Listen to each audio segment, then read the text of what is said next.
যে নামাজ আমরা পড়ব, নামাজ আমাদের জন্য ফরজ করা হয়েছে।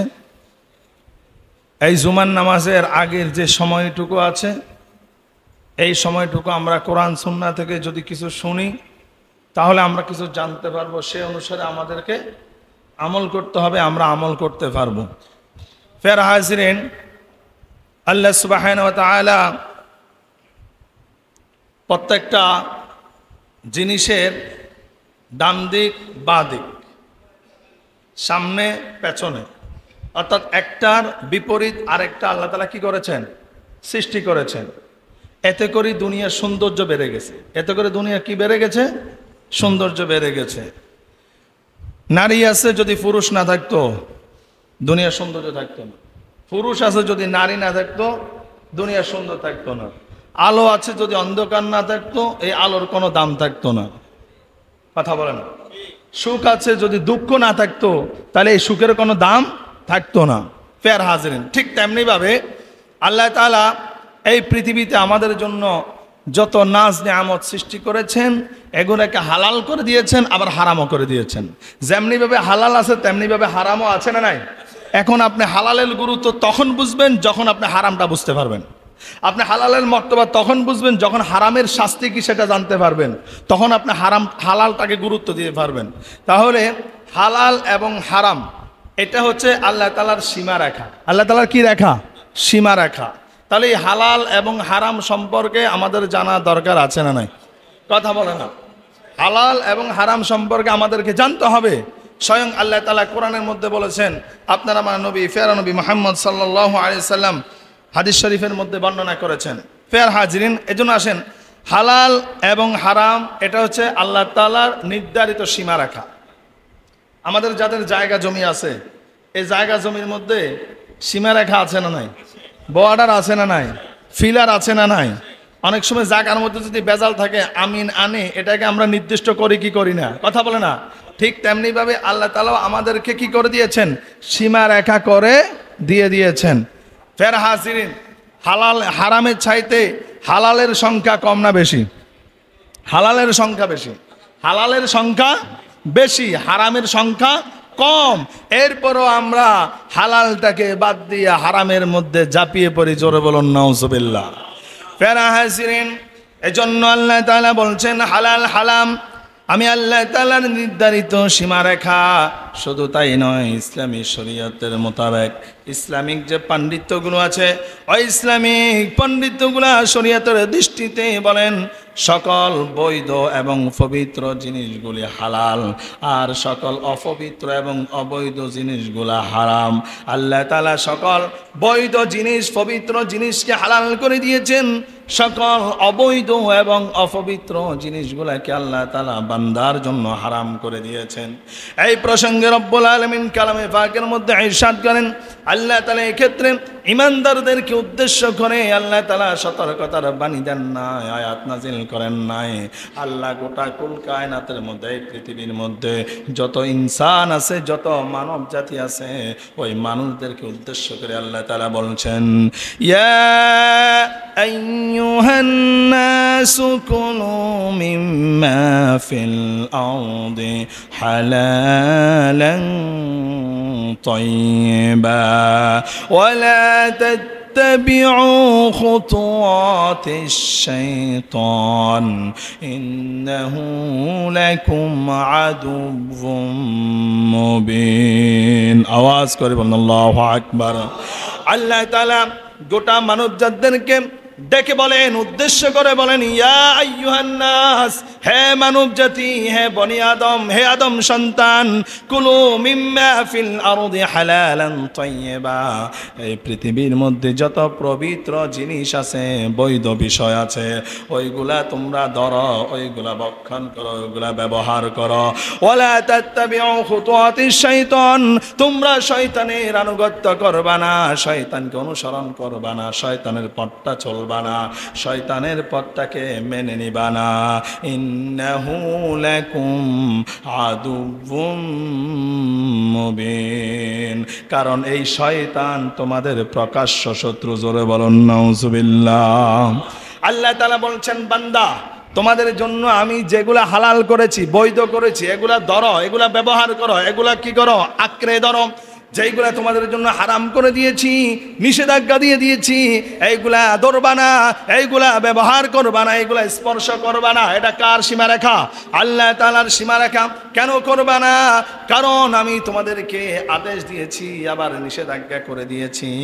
শয়তান তোমাদেরকে সব সময় ওয়াসওয়াসা দিবে, শয়তান তোমাদের পিছনে লেগে থাকবে, সব সময় বলবে হারামটাকে আঁকড়ে ধরো, হারামটাকে ভক্ষণ করো, হারামের মধ্যেই শান্তি। জোরে বলুন নাউজুবিল্লাহ।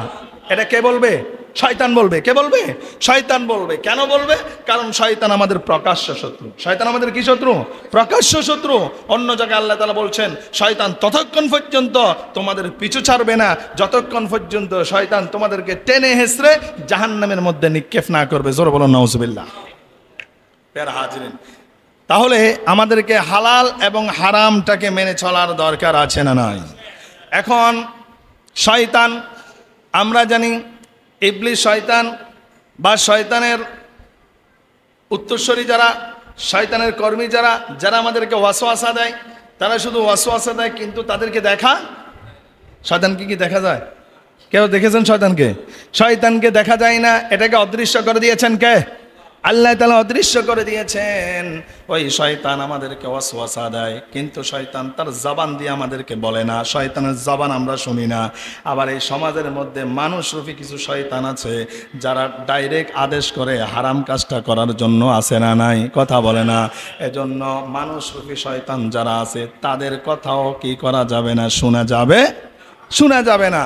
কারণ আল্লাহ তাআলা বলেছেন আমি ইনসানকে সর্বশ্রেষ্ঠ কাঠামো দিয়ে, আকার আকৃতি দিয়ে আমি সৃষ্টি করেছি। শুধু তাই নয়, আমি তাদেরকে আকল দিয়েছি, ভালো এবং মন্দ বোঝার জন্য তাদেরকে ক্ষমতা দিয়েছি। জোরে বলুন সুবহানাল্লাহ। তাহলে একটা লোক আপনাকে আদেশ করলো, আপনার বাবা আদেশ করলো, এটা কি হালাল নাকি হারাম, সেই বুঝার বয়স আপনার যখন হবে, সেটা নিয়ে আপনাকে চিন্তা ফিকির করার দরকার আছে না নাই? যদি আপনার মেধা, আপনার মাথা, আপনার ব্রেনটা যদি আপনাকে বলে এটা হারাম, এটা আল্লাহ তাআলা হারাম করেছেন, তাহলে এটা ধরাও যাবে না, স্পর্শ করা যাবে না, এটা ব্যবহার করা যাবে না। আর যদি আপনার কাছে মনে হয় কোরআন সুন্নাহ মোতাবেক এটা হালাল, তাহলে এটাকে ব্যবহার করেন, এটাকে ভক্ষণ করেন, এটাকে আঁকড়ে ধরেন। জোর বলুন সুবহানাল্লাহ। ফের হাজিরিন, এজন্য আল্লাহ তাআলা বলছেন ওয়ালা তাত্তাবিউ খুতুওয়াতিশ শাইতান, তোমরা শয়তানের অনুসরণ করবা না, শয়তানের আনুগত্য করবা না, শয়তানের ইত্তেবা করবা না। কেন করবা না? ইন্নাহু লাকুম আদুউম মুবিন, কারণ শয়তান তোমাদের প্রকাশ্য শত্রু। জোরে বলুন নাউজুবিল্লাহ। ফের হাজিরিন, আল্লাহ তাআলা বলছেন ওয়ায়ুহিল্লু লাহুমুত তাইয়্যিবাতি ওয়ায়ুহাররিমু আলাইহিমুল খাবায়েথ। আল্লাহ তাআলা বলছেন আমার মুমিন বান্দা বান্দীদের জন্য আমি আল্লাহ তাআলা পাক পবিত্র বৈধ জিনিসগুলোকে হালাল করে দিয়েছি। কি করে দিয়েছি? পবিত্র জিনিসগুলোকে, বৈধ জিনিসগুলোকে আমি আল্লাহ তাআলা হালাল করে দিলাম। ওয়ায়ুহাররিমু আলাইহিমুল খাবায়েথ, খবিস মানে অপবিত্র, তয়্যিবাত মানে পবিত্র। আল্লাহ তাআলা বলছেন আমি আমার বান্দা বান্দীদের জন্য অপবিত্র জিনিসগুলো, অপবিত্র বিষয়গুলা, আর আমি আল্লাহ তাআলা অবৈধ বিষয়গুলাকে বান্দার জন্য হারাম করে দিলাম। এখন আল্লাহ তাআলার এই আদেশ নিষেধ আমাদেরকে অ্যাজ এ মুমিন হিসাবে মেনে চলার দরকার আছে না নাই? আবার আল্লাহ তাআলা বলছেন বান্দা আমি তোমাকে ডাইরেক্ট নিষেধ করব না, আমি তোমাকে বলবো না, কারণ আমি কোরআনে বলে দিয়েছি, আমি কোরআনে বলে দিয়েছি, আমার নবী মুহাম্মদ সাল্লাল্লাহু আলাইহি সাল্লাম হাদিসের বাণীর মাধ্যমে তোমাকে জানিয়ে দিয়েছে। এখন এটা নিয়ে যাচাই বাছাই করে হালাল এবং হারামটাকে মেনে চলার দায়িত্ব তোমার। কার? তোমার যদি মনে চাই তুমি হারামটাকে ভক্ষণ করতে পারো, তোমার যদি মনে চাই তুমি হারামটাকে আঁকড়ে ধরতে পারো, আর যদি তোমার মনে চাই তাহলে তুমি হালালটাকে দিয়েও জীবনটাকে পরিচালনা করতে পারো। আল্লাহ তাআলা বলেন যারা আমার হালালটাকে হালাল মেনে চলবে, হারামটাকে হারাম মেনে চলবে, তাদেরকে আমি জান্নাত দেব। আর যারা হারামটাকে হালাল মেনে অথবা হারামটাকে ভক্ষণ করবে, যারা আমি আল্লাহ তাআলার সীমারেখাটাকে অতিক্রম করবে, আমি আল্লাহ তাআলা তাদেরকে কিয়ামতের দিন ছাড় দেব না। জোরে বলুন নাউজুবিল্লাহ। এজন্য আল্লাহ তাআলা বলছেন তিলকা হুদুদুল্লাহ الله فلا تعتدوها ومن يتعد حدود الله فأولئك هم الظالمون আওয়াজ করে বলুন আল্লাহু আকবার। আল্লাহ তাআলা বলেন বান্দা হালাল এবং হারাম আমি আল্লাহ তাআলার সীমারেখা, আমি আল্লাহ তাআলার কি, আমি আল্লাহ তাআলার সীমারেখা। ও বান্দা আমি তোমার জন্য অধিকাংশ জিনিস, অধিকাংশ বস্তু, খাবার দাবার, পোশাক আশাক আমি তোমার জন্য হালাল করে দিলাম, কিঞ্চিত মাত্র সামান্য কিছু আমি তোমার জন্য হারাম করে দিয়েছি।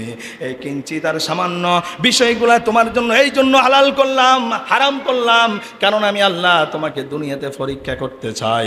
যদি তুমি আমি আল্লাহকে ভয় করো, ইত্তাকুল্লাহ, যদি তোমার অন্তরের মধ্যে আমি আল্লাহর ভয় থাকে, তাহলে তুমি ওই আমার হারামগুলাকে আঁকড়ে ধরবা না, তুমি হারামটাকে ভক্ষণ করবা না, আমি আল্লাহকে ভয় করে তুমি হারাম থেকে দূরে থাকবা। জোরে বলুন ঠিক কিনা, কথা বলে না। যার অন্তরের মধ্যে আল্লাহর ভয় আছে, ইত্তাকুল্লাহ, আল্লাহর ভয় আছে, দেখবেন সে যদি টানা এক সপ্তাহ ক্ষুধার্ত থাকে, এরপরেও অন্যের মুখের খাবারটাকে সে কেড়ে নিবে না। আওয়াজ করে বলুন ঠিক কিনা। আর যার অন্তরের মধ্যে আল্লাহর ভয় নাই, সে অন্যের খাবারটাকে টেনে নিবে। আওয়াজ করে বলুন ঠিক কিনা, কথা বলে না। এজন্য হালাল হারাম আমাদেরকে মেনে চলার দরকার আছে না নাই? যারা হালাল হারামটাকে মেনে চলবে না, হারাম কেউ খাবে, হালাল কেউ খাবে, আল্লাহ তাআলার আদেশ নিষেধটাকে অমান্য করবে, নিষেধটাকেও অমান্য করবে, নিষেধটাকে মেনে চলবে না, আল্লাহ তাআলা তাদেরকে উদ্দেশ্য করে বলছেন ওয়া মান ইয়াতাআদ্দা হুদুদাল্লাহি ফাউলাইকা হুমুজ জালিমুন। যারা ওই হারামটাকেও আঁকড়ে ধরে, হারামটাকে ভক্ষণ করে ব্যবহার করে, তারা হচ্ছে আমি আল্লাহর ভাষায় জালেম। জোরে বলুন নাউজুবিল্লাহ। কে বলছেন? আল্লাহ বলছেন তারা হচ্ছে জালেম। আলা লানাতুল্লাহি আলা যালিমিন। আর ওই জালেমদের উপর আমি আল্লাহর পক্ষ থেকে সব সময় লানত পড়তেই থাকে। আলা লানাতুল্লাহি আলা যালিমিন। আওয়াজ করে বলুন আল্লাহু আকবার। এজন্য আমরা কি জালেম হতে চাই? কথা বলুন, জালেম হতে চাই? জালেমদের প্রতি আল্লাহ তাআলার পক্ষ থেকে কোনো কি থাকে না, কোনো সাহায্য থাকে না। আল্লাহ তাআলা বলছেন আমি আল্লাহর পক্ষ থেকে জালেমদের জন্য সবসময় লানত পড়তে থাকে, আমি আল্লাহ তাআলা জালেমদেরকে কি করি না, সাহায্য করি। ফের হাজিরিন, এজন্য জুলুম করা যাবে না, অত্যাচার করা যাবে না, অবিচার করা যাবে না। আল্লাহ তাআলা আমাদের জন্য যা কিছু হালাল করেছেন, সেই হালালটাকে হালাল মেনে চলতে হবে, হারাম থেকে আমাদের নিজেদেরকে দূরে রাখতে হবে। এই পৃথিবীর যত কিছু আছে সব কিছু আল্লাহ তাআলা হালাল করে দিয়েছেন। কি করে দিয়েছেন? হালাল করে দিয়েছেন। Everything in this world is হালাল। এই পৃথিবীতে যত কিছু আছে সকল কিছু আল্লাহ তাআলা কি করেছেন? হালাল করে দিয়েছেন। বাট সামান্য কিছু আল্লাহ তাআলা আপনার জন্য, আমার জন্য কি করেছেন? হারাম করে দিয়েছেন। ফের হাজিরিন, এজন্য আল্লাহ তাআলা বলছেন ইয়া আইয়ুহান নাস, হে মানব জাত, হে ইনসান, কুলু, খাও, মিম্মা ফিল আরদি হালালান তাইয়্যিবা। এই পৃথিবীর মধ্যে আমি তোমাদের জন্য যা কিছু হালাল করে দিয়েছি, তাইয়্যিবা মানে পবিত্র করে দিয়েছি, সেগুলোকে তোমরা খাও, ভক্ষণ করো, ব্যবহার করো। আমি আল্লাহ তাআলা তোমাদের জন্য যেগুলাকে হারাম করে দিয়েছি, খবাইস, অপবিত্র করে দিয়েছি, সেগুলার কাছে দাঁড়াও যাবে না, সেগুলা খাবে না, সেগুলা স্পর্শ করবে না। আর যদি তোমরা করো ইন্নাহু লাকুম আদুউম মুবিন, তাহলে তোমরা জাহান্নামের অতর গ্রহবলের মধ্যে চলে যাবে। জোরে বলুন নাউজুবিল্লাহ। আমরা কি জাহান্নামে যেতে চাই? কথা বলেন, আমরা কি জাহান্নামে যেতে চাই? ফের হাজিরিন, এখন আসেন, হারামে কি আরাম আছে? হারামে আরাম আছে? হারামে কোনো আরাম নাই। হালালের মধ্যে আছে আরাম, হালালের মধ্যে আছে শান্তি, হালালের মধ্যে আছে বরকত। এটা কার দেওয়া? কথা বলেন না, কার দেওয়া? আল্লাহর দেওয়া। ফর এক্সাম্পল, আমি আপনাদেরকে একটা উদাহরণ দিতে চাই। আমাদের দেশের মধ্যে গরু আছে না নাই? গরুর গোশত কি হালাল না হারাম? কথা বলেন, হালাল না হারাম? হালাল। গরু বছরে বাচ্চা দেয় কয়টা? কোন গরু 5টা 6টা বাচ্চা দিতে শুনছেন? সর্বোচ্চ দিলে 2টা। কয়টা? তাও এটা আল্লাহ তাআলার পক্ষ থেকে যদি রহমত থাকে আর কি। কুকুর বাচ্চা দেয় কয়টা? কথা বল। কুকুরের বাচ্চা দেয় কয়টা? কুকুরের গোশত খাওয়া কি হালাল না হারাম? হারাম। কে করেছেন? আল্লাহ হারাম করেছেন। এখন আসেন, গরুর গোশত খাওয়া হালাল, কুকুরের গোশত খাওয়া হারাম। গরু বছরের বাচ্চা দেয় একটা, কয়টা? কুকুর বছরের বাচ্চা দেয় 6 থেকে 7টা, তার বেশিও দিতে পারে। এখন দেখেন তো, যখন আমাদের বিয়ের অনুষ্ঠান হয়, বিভিন্ন অনুষ্ঠান হয়, আমরা কি গরুর গোশত কিনি না কুকুরের গোশত কিনি? প্রতিদিন কয়টা কুকুর জবাই হয়? একটাও না। প্রতিদিন কয়টা গরু জবাই হয়? অসংখ্য। কোথাও না কোথাও গরু জবাই হচ্ছে, কোথাও না কোথাও কেউ না কেউ গরু গোশত কিনতেছে। কোরবানির সময় অগণিত গরু জবাই হয় কি হয় না? এরপরেও দেখেন গরুর কোনো অভাব আছে? আপনি দেখেন কুকুরের চাইতে গরুর সংখ্যা কম না বেশি? কুকুর বহুত, কিন্তু রোডে ঘাটে সবসময় কুকুর দেখা যায় না। তাহলে হালালের মধ্যে বরকত দিয়েছেন কে? হারামের মধ্যে বরকত নাই। কার কথা? আল্লাহর কথা। এই জন্য আমাদেরকে হালালটাকে হালাল মেনে চলতে হবে, হারামটাকে হারাম মেনে চলতে হবে।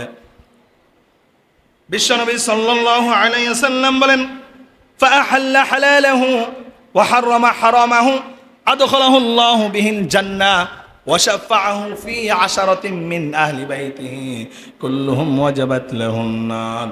রাসূল সাল্লাল্লাহু আলাইহি ওয়াসাল্লাম বললেন, যেই ব্যক্তি হালালটাকে হালাল মেনে চলবে, হারামটাকে হারাম মেনে চলবে, আমার আল্লাহ তাআলা আদখালাহুল্লাহু বিহিল জান্নাহ, ওই ব্যক্তিটাকে জান্নাতের মেহমান বানিয়ে দিবেন। জোরে বলুন সুবহানাল্লাহ।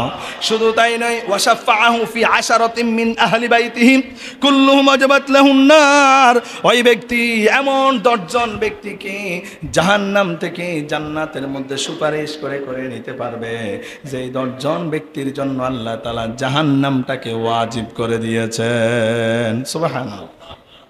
এমন 10 জন ব্যক্তিকে ওই ব্যক্তি সুপারিশ করে করে জাহান্নাম থেকে কোথায় নিতে পারবেন? জান্নাতে নিতে পারবেন। এই হাদিসটা, পূর্ণাঙ্গ হাদিসটা রাসূল আকরাম সাল্লাল্লাহু আলাইহি ওয়াসাল্লাম ওই হাফেজ সাহেবের ক্ষেত্রে বর্ণনা করেছেন। যেই হাফেজ কোরআনটাকে মুখস্থ করবে, হেফজ করবে, করার পরে এই কোরআনটার হালালটাকে হালাল মেনে চলবে, হারামটাকে হারাম মেনে চলবে, তাকে আল্লাহ তাআলা জান্নাত দিবেন তো দিবেন, এবং কি তাকে এমন পাওয়ার দিবেন, তার বংশের মধ্যে, তার পরিচিতির মধ্যে, আত্মীয় স্বজনদের মধ্যে এমন 10 জনকে আল্লাহ তাআলা জাহান্নামী হিসাবে ওয়াজিব করে দিয়েছেন। ওই 10 জন ব্যক্তিকে সে সুপারিশ করে করে জান্নাতে নিতে পারবে। জোরে বলুন সুবহানাল্লাহ। তাহলে আমাদেরকেও হালালটাকে হালাল, হারামটাকে হারাম মেনে চলার দরকার আছে না নাই? ফেরা হাসিরিন, আল্লাহ সুবহানাহু ওয়া তাআলা বলছেন, উহিল্লাত লাকুম বাহিমাতুল আনআমি ইল্লা মা ইউতলা আলাইকুম গায়রা মুহিল্লিস সাইদি ওয়া আনতুম হুরুম ইন্নাল্লাহা ইয়াহকুমু মা ইউরিদ। আওয়াজ করে বলুন আল্লাহু আকবার। আল্লাহ তাআলা বলছেন, বান্দা, উহিল্লাত লাকুম বাহিমাতুল আনআম, তোমাদের জন্য স্রোতস্পদ গৃহপালিত পশুগুলাকে আমি তোমাদের জন্য হারাম হালাল করে দিলাম। অর্থাৎ তোমাদের জন্য স্রোতস্পদ গৃহপালিত সকল পশুকে আমি আল্লাহ তাআলা হালাল করে দিয়েছি। ইল্লা মা ইউতলা আলাইকুম গায়রা মুহিল্লিস সাইদি ওয়া আনতুম হুরুম, তবে সামান্য কিছু আমি তোমাদের জন্য হারাম করলাম। কি? সামান্য কিছু আমি তোমাদের জন্য হারাম করলাম। এর মানে হচ্ছে আমরা আমাদের বাসভবনে, আমাদের গৃহের মধ্যে, খামারের মধ্যে যেই পশুগুলা পালন করা হয় সেগুলো আল্লাহ তাআলা কি করেছেন? হালাল করে দিয়েছেন। হাঁস মুরগি আমরা ফালি কি ফালি না? হাঁস মুরগির খামার আছে না নাই? গরু ছাগলের খামার আছে না নাই? এগুলাকে আল্লাহ তাআলা আমাদের জন্য কি করে দিয়েছেন? হালাল করে দিয়েছেন।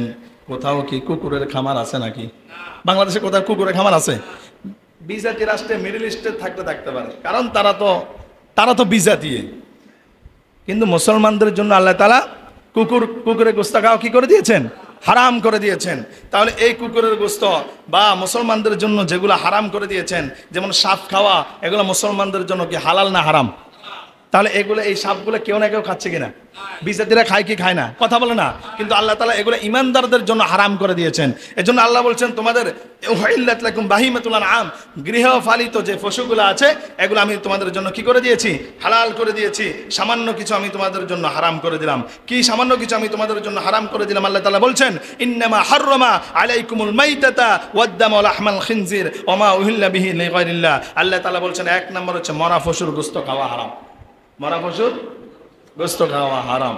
ফের হাজির, গরু একটা অসুস্থ, ওই মুহূর্তে যদি আপনি জবাই করেন এটা খেতে পারবেন, কিন্তু মরে যাওয়ার পরে যদি জবাই করে এটা কি খাওয়া যাবে? কিন্তু বাংলার জমিনে এমনও আছে গরুটা মরে গেছে, মরার পরে এটা জবাই করছে, জবাই করে বলতেছে এটা এখনো মরে নাই যখন জবাই করছিলাম। জোরে বলুন নাউজুবিল্লাহ। টাকার জন্য মরা গরুর গোস্ত খাওয়াইছে, এমন রেকর্ড বাংলার জমিনে আছে না নাই? তাহলে যারা গোস্ত কিনে খেয়েছে তারা তো জানে না এটা কি জীবিত থাকা অবস্থায় জবাই করা হয়েছে না মৃত হওয়ার পরে জবাই করা হয়েছে। এটা যারা জবাই করেছে জেনে শুনেছে, যতজনে গোস্ত কিনে খেয়েছে তাদের আমলনামার যে গুনাহগুলো, এই গুনাহগুলো আসবে কার? যে ব্যক্তি জেনে শুনে মরা পশুটাকে জবাই করে এটাকে জীবিত বলে বিক্রি করেছে। জোরে বলুন নাউজুবিল্লাহ। টাকার কাছে আমরা অন্ধ, সম্পদের কাছে আমরা অন্ধ হয়ে যায়। ফের হাজিরিন, তাহলে এই ধরনের কাজ কি আমরা করব? এই ধরনের কাজ আমাদেরকে করা যাবে না। 1 নাম্বার মরা পশুর গোস্ত খাওয়া হারাম। 2 নাম্বার রক্ত খাওয়া যাবে না। কি খাওয়া যাবে না? রক্ত খাওয়া যাবে না। 3 নাম্বার শুকরের গোস্ত খাওয়া যাবে না। 4 নাম্বার আপনি যে কোনো একটা পশু, গরু হোক, ছাগল হোক, হাঁস হোক, মুরগি হোক, বিসমিল্লাহ আল্লাহু আকবার অন্ততপক্ষে আল্লাহর নাম নেওয়া ছাড়া যদি কোনো পশু জবাই করা হয় ওই পশুর গোস্ত খাওয়া হারাম করে দিয়েছেন কে? এই জন্য আমি ফাঁস একটা কথা বলি, যখন মুরগি দোকানে যান তখন মুরগি দোকানে মুরগিটা কেনার পরে যখন দাম করেন তখন যেরকম নজর রাখেন তার চাইতে আরো বেশি নজর রাখতে হবে এটা কেনার পরে। যখন সে জবাই করে বলতে হবে ভাই বিসমিল্লাহ আল্লাহু আকবার অন্ততপক্ষে এই নামটা বলো। আর যদি সম্ভব হয় নিজে যাই নিজেরটা জবাই করবেন। কথা বলে না? পারবেন কি না? কারণ অনেক সময় মুরগি জবাই করতে গেলে কি হয় জানেন, আপনি কিনছেন, কেনার পরে আরেকজন আসে জিজ্ঞেস করতেছে ভাই কেজি কত, বলে 180, মুখ দিয়ে বলে 180, আর হাত দিয়ে কি হচ্ছে? জবাই হচ্ছে। তার মানে জবাই দোয়া হচ্ছে 180। কথা বলেন নাউজুবিল্লাহ, বলেন না? তাহলে আপনার এই মুরগির গোস্তটা কি হালাল না হারাম? এটা কিন্তু পবিত্র ছিল, কিন্তু জবাই করার সময় আল্লাহর নাম না নেওয়ার কারণে এটা কি হয়ে গেছে? অপবিত্র হয়ে গেছে, এটা হারাম হয়ে গিয়েছে।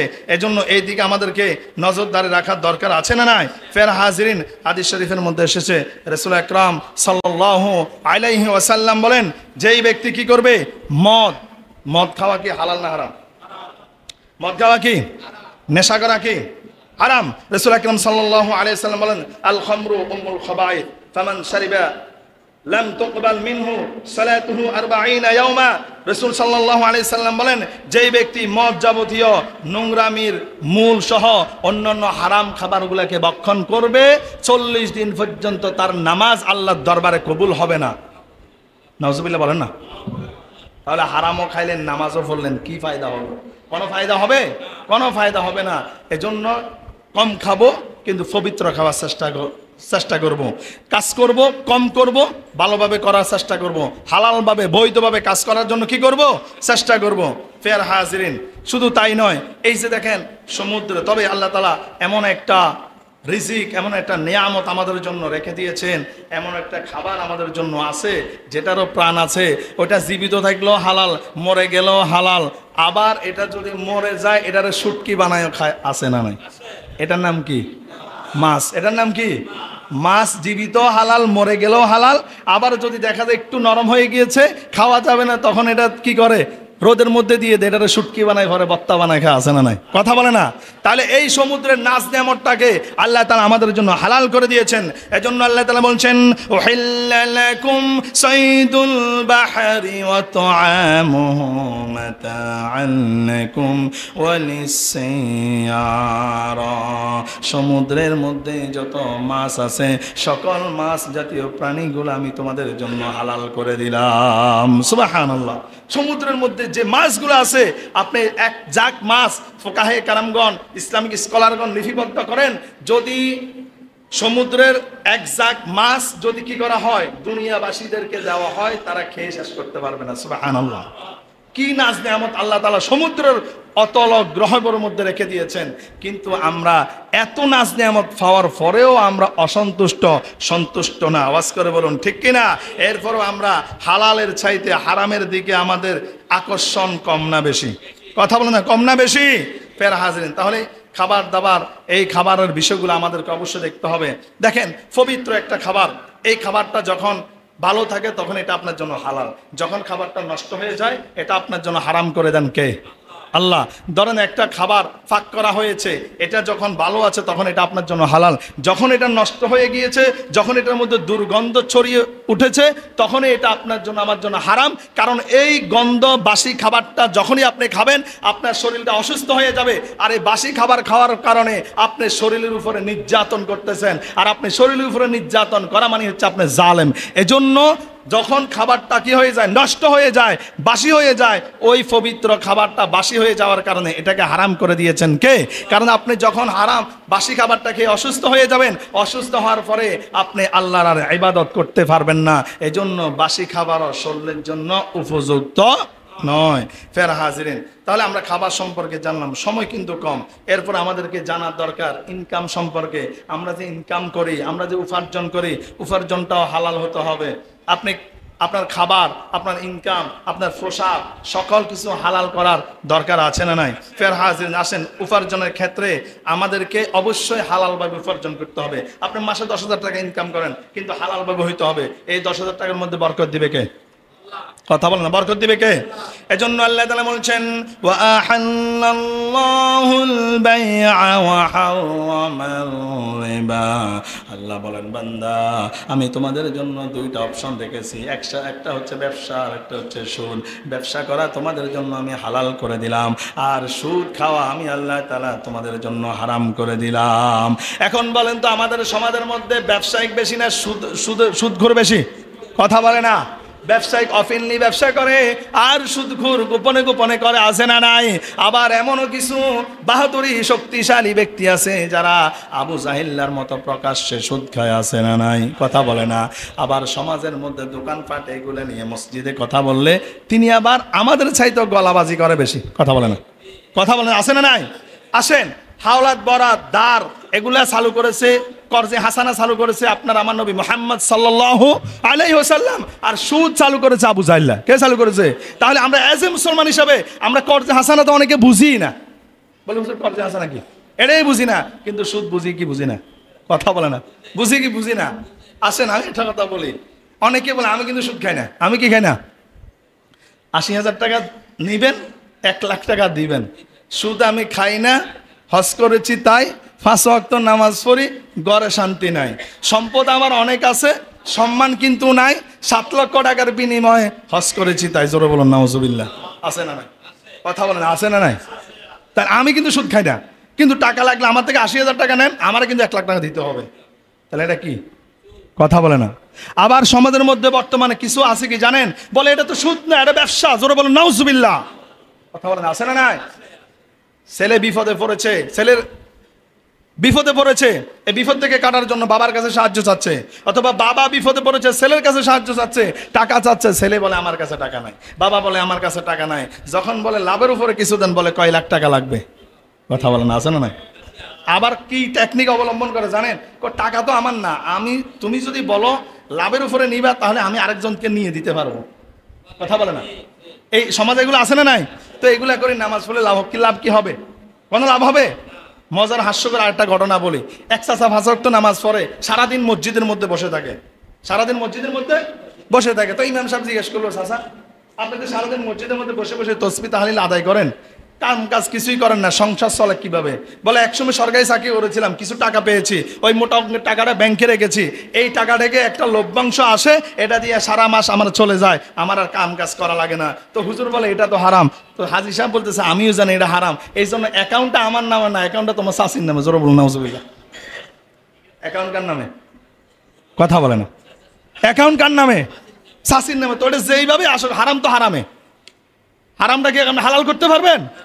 এই জন্য আমি বলি অমাকারু অমাকারুল্লাহ, এটা আল্লাহর কথা। অমাকারু অমাকারুল্লাহু খায়রুল মাকিরিন। আপনি কার সাথে কৌশল করেন, আপনি কার সাথে কৌশল করবেন, এই কৌশল সকল কৌশলের মালিককে। কথা বলুন, সকল কৌশল মালিককে। বান্দার কৌশল যেখান থেকে শেষ, আল্লাহর কৌশল সেখান থেকে শুরু হয়ে যায়। ফের হাজিরেন, এই জন্য অবশ্যই আমাদেরকে ব্যবসা করতে হবে। ব্যবসাতে রিস্ক আছে, কিন্তু ব্যবসাতে লাভও আছে। হাদিস শরীফ প্রমাণ, চাকরিজীবী বা অন্য অন্য ক্ষেত্রে যদি লাভ হয় 10%, ব্যবসাতে লভ্যাংশ হচ্ছে 90%। আবার ব্যবসার মধ্যে রিস্কও আছে না নাই? আপনি জীবনে কিছু করতে চাইবেন, আপনাকে আগে ব্যবসা করতে হবে। আপনি জীবনে সম্পদশালী হতে চাইবেন, আপনাকে ব্যবসা করতে হবে। ব্যবসা করা সুন্নাতে রাসূল, ব্যবসা করা সুন্নাতে সাহাবী। কারণ নবী রাসূলরা ব্যবসা করেছে কি করেন নাই? সাহাবীরা ব্যবসা করেছেন কি করেন নাই? না তারা সুদের উপরে লাগিয়েছেন? কথা বলে না। এজন্য সুদ আমরা খাবো না, সুদের কাছে দ্বারা আমরা যাব না। তাহলে আল্লাহ তাআলা আমাদের নামাজ রোজাগুলো হয়তো কবুল করবেন। আল্লাহ সুবহানাহু ওয়া তাআলা যেন আমাদেরকে এই সুদ থেকে, এই হারাম ইনকাম থেকে যেন আমাদেরকে বাঁচিয়ে রাখে। সবাই বলি আল্লাহুম্মা আমিন। ফের হাজিরিন, দেখেন সমাজের মধ্যে কিছু মানুষ আছে, আপনি দেখবেন সারাদিন উপার্জন করে হালালভাবে, হয়তো এটা 700 টাকা হইতে পারে। তাহলে 30 দিনে কত? 21,000 টাকা। মাস শেষে তার 2,000 টাকার সঞ্চয় থাকে। কি থাকে? সঞ্চয় থাকে, জমা থাকে। আরেক ব্যক্তি হারাম হালাল সব মিক্সার করে ডেলি মাসে ইনকাম করে 1 লক্ষ টাকা। কত টাকা? সারা মাস খরচ টরচ করার পরে আরো 20,000 টাকা ঋণ। আছে না নাই? কথা বলেন, আছে না নাই? তার মানে হারামের মধ্যে কোনো বরকত নাই, হালালের মধ্যে বরকত আছে না নাই? এজন্য আমরা কি হালাল পথে চলবো নাকি হারাম পথে চলবো? ফের হাজিরিন, ইসলাম কি সহজ না কঠিন? ইসলাম কি সহজ না কঠিন? ইয়াসসিরু ওয়ালা তুয়াসসিরু, বাশশিরু ওয়ালা তুনাফফিরু। রাসূল সাল্লাল্লাহু আলাইহি সাল্লাম বলেন, ইসলাম সহজ, এটাকে কঠিন করো না। মানুষকে সুসংবাদ দাও, বিভ্রান্ত করবা না। আমরা এখন ইসলামটাকে এমন জায়গায় নিয়ে যাচ্ছি, ইনকাম সোর্সটা এমন জায়গায় আমরা নিয়ে যাচ্ছি, মনে হয় যেন ইনকাম করাটাই কঠিন। ইসলাম মানেই কঠিন। জোরে বলুন নাউজুবিল্লাহ। এটাকে সহজভাবে উপস্থাপন করতে হবে। কি করতে হবে? সহজভাবে উপস্থাপন করতে হবে। ফের হাজিরিন, এরপর আরেকটা ক্ষেত্রে বলি, দেখেন বিয়ের ক্ষেত্রে যদি আমি কথাগুলো বলি, আপনি এই পৃথিবীতে যত মুসলিম নারী আছে, সকল মুসলিম নারীকে বিয়ে করতে পারবেন। কথা বলেন, সকল মুসলিম নারীকে বিয়ে করতে পারবেন। হালালের ক্ষেত্রে আল্লাহ তাআলা গণেন নাই, গনে গনে বলেন নাই তাকে বিয়ে করতে পারবা, অমুককে বিয়ে করতে পারবা, অমুককে করতে পারবা। কিন্তু হারামের ক্ষেত্রে এসে আল্লাহ তাআলা গনে গনে 14 জনকে হারাম করেছেন। সুবহানাল্লাহ বলেন না? কয়জনকে? 14 জনকে। এই 14 জনকে বিয়ে করা যাবে না। আল্লাহ তাআলা বলছেন, হুররিমাত আলাইকুম উম্মাহাতুকুম ওয়া বানাতুকুম ওয়া আখাওয়াতুকুম ওয়া আম্মাতুকুম ওয়া খালাতুকুম ওয়া বানাতুল আখি ওয়া বানাতুল উখতি ওয়া উম্মাহাতুকুম আল্লাতী আরদা'নাকুম ওয়া আখাওয়াতুকুম মিনার রাদা'আতি ওয়া উম্মাহাতু নিসাইকুম ওয়া রাবাইবুকুম আল্লাতী ফি হুজুরিকুম মিন নিসাইকুম আল্লাতী দাখালতুম বিহিন্না। জোরে বলেন সুবহানাল্লাহ। কিন্তু মুসলমানের মধ্যে এমনও আছে 14 জনের ভিতরে যায় পড়ে। আছে না নাই? কথা বলেন, আছে না নাই? তার মানে হারাম হালাল আমরা মেনে চলতে চাই না। এজন্য আমাদের সমাজের মধ্যে, আমাদের পরিবারের মধ্যে শান্তিও নয়। আল্লাহ সুবহানাহু ওয়া তাআলা যেন আমাদেরকে হালাল এবং হারামটাকে যেন মেনে চলতে পারি, মেনে চলার তৌফিক দেন। সবাই আল্লাহুম্মা আমিন। কারণ হালাল এবং হারাম হচ্ছে আল্লাহ তাআলার সীমারেখা। তিলকা হুদুদুল্লাহি ফালা তা'তাদুহা ওয়া মান ইয়াতাআদ্দা হুদুদাল্লাহি ফাউলাইকা হুমুজ জালিমুন। যারা হালাল এবং হারামটাকে মেনে চলবে না, মিক্সার করে দিবে, হালালটাকেও খাবে হারামটাকেও খাবে, আল্লাহ তাআলা বলেন তারা হচ্ছে জালেম। তারা হচ্ছে কি? জালেম। আর ওই জালেমদের জন্য আমি আল্লাহ তাআলা জাহান্নামটাকে নির্ধারণ করে রেখে দিয়েছি, প্রস্তুত করে রেখে দিয়েছি। এজন্য আমরা কি জাহান্নামে যেতে চাই? কথা বলে না, জাহান্নামে যেতে চাই? আমরা কি হালাল খাবো না হারাম খাবো? কথা বলে না। মসজিদে বসে আল্লাহর সাথে ওয়াদা করছেন, আমার সাথে না। এজন্য যখন খাবেন তখন চিন্তা করবেন এটা কি হালাল না হারাম। আপনার সন্তান ইনকাম করে এনেছে, ছোট থাকতে তাকে জিজ্ঞেস করেন, বাবা এটা কোথা থেকে এনেছো, এটা কিভাবে এনেছো। আপনার সন্তানকে যখন এই ছোট থেকে তাকে শিখাবেন এটা হালাল, এটা বৈধ, এটা অবৈধ, এটা হারাম, সন্তান এই শিক্ষাটা সারা জিন্দেগিতে মনে রাখবে। কথা বলে না? তাহলে যখন সন্তান হালাল পন্থায় চলবে, এতে করে কি আপনার সওয়াবের ভাগীদার হবেন না? আর সন্তান যদি হারাম পন্থে অবলম্বন করে, হারাম পথে চলে, তাহলে এর গুনার ভাগীদারও আপনাকে হতে হবে। এজন্য আমরা প্রত্যেকে যেন হালালভাবে চলতে পারি, হালালভাবে খেতে পারি, হালালভাবে ইনকাম করতে পারি, হালালভাবে হালাল কথা বলতে পারি। সত্য কথা বলা হালাল না হারাম? সত্য কথা বলা হালাল না হারাম? মিথ্যা কথা বলা? যে মিথ্যা কথা বলে সে হচ্ছে কাযযাব। মিথ্যাবাদীর জন্য আল্লাহ তাআলা জাহান্নামটাকে কি করেছেন? নির্ধারণ করে রেখে দিয়েছেন। এই জন্য কথা বলার সময় কি করতে হবে? আমাদেরকে হিসাব করে কথা বলতে হবে। রাসূল সাল্লাল্লাহু আলাইহি সাল্লাম বলেন, আমার সাহাবীরা তোমরা আমাকে 2টা জিনিসের যদি গ্যারান্টি দাও, আমি জান্নাতের গ্যারান্টি দিব। এক হচ্ছে 2 ঠোঁটের মাঝখান জিহবা, আর এক হচ্ছে 2 রানের মাঝখান তোমাদের লজ্জাস্থান। এই 2টা জিনিসের গ্যারান্টি যদি আমাকে দিতে পারো, আমি তোমাদেরকে জান্নাতের গ্যারান্টি দিয়ে দিব। সুবহানাল্লাহ। তার মানে মিথ্যা কথা বলা যাবে না। আল্লাহ সুবহানাহু ওয়া তাআলা যেন এই বিষয়গুলো আমাদেরকে মানার